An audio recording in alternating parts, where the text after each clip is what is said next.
नमस्कार मित्रांनो, मी दीपक जाधव, नाशिक. तर बघा, आज मी आमच्या रांगड्या कांद्याकरता उळं टाकतोय. ओळ कांद्याचं टाकलंय. खरीप आणि रब्बी हंगाम याच्यामध्ये लाल कांदा आपल्याकडे करतो. तर मित्रांनो, कांद्याचं बियाणं करताना कधीही आधी आपल्याला प्लॉट पाहून घेतला पाहिजे, नाहीतर फसवणूक होण्याची शक्यता असते. म्हणून मी मागच्या वर्षी ज्ञानेश्वर भाऊ काळे, जे रेडगाव तालुका चांदवड यांचा प्लॉट तुम्ही बघू शकता की JSM कंपनीचे फुले समर्थ हा व्हरायटी मागच्या वर्षाचे तुम्ही कॅमेऱ्याचे फोटो देखील बघू शकता. तर त्या पद्धतीने आज ह्या वर्षी त्याची लागवड मी करतोय, परंतु मागच्या वर्षी ते पाहिलं होतं मी. आता बघा, त्याचं जर बघितलं तर हा चायना सेगमेंटचा कांदा आहे. तुम्ही बघू शकता की भाऊंचा याच्यामध्ये मागच्या वर्षाचे कांद्याचे फोटो.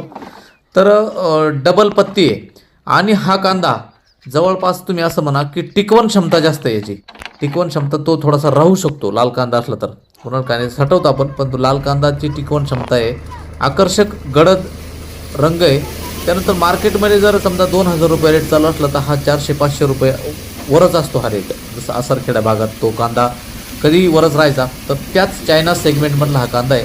तर मी तो यंदा टाकलं आहे ते बियाणं. आता तर मागच्या वर्षी मी ते पाहून आलतो. अतिशय सुंदर आणि साधारणपणे 90 दिवसामध्ये तयार होतं, म्हणजे 3 महिन्यातच तयार होतो. आर्ली येणारा कांदा आहे. नारळी कांद्यापेक्षा लवकर तयार होतो हा कांदा.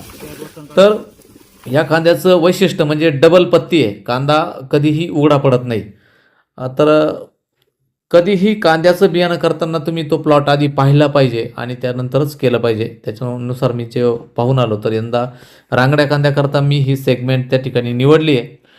तर तुम्ही बघू शकता की कशा पद्धतीनं त्याचा कलर आकर्षक, गडद आणि मार्केटला देखील चांगला भाव खाऊन जातो. हे याचं विशेष आहे. ते तुम्ही बघू शकता की ज्ञानेश्वर भाऊंचा नंबर देखील तुम्ही कॉल करून विचारू शकता की अशा पद्धतीनं. आणि त्या प्लॉटचे फोटो देखील टाकले.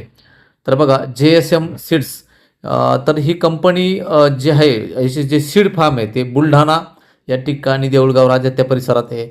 तर बघू शकता की मोठ्या प्रमाणामध्ये ज्या ठिकाणी दुसऱ्या कुठल्याही व्हरायटीचा त्या ठिकाणी मागमूसही नाही.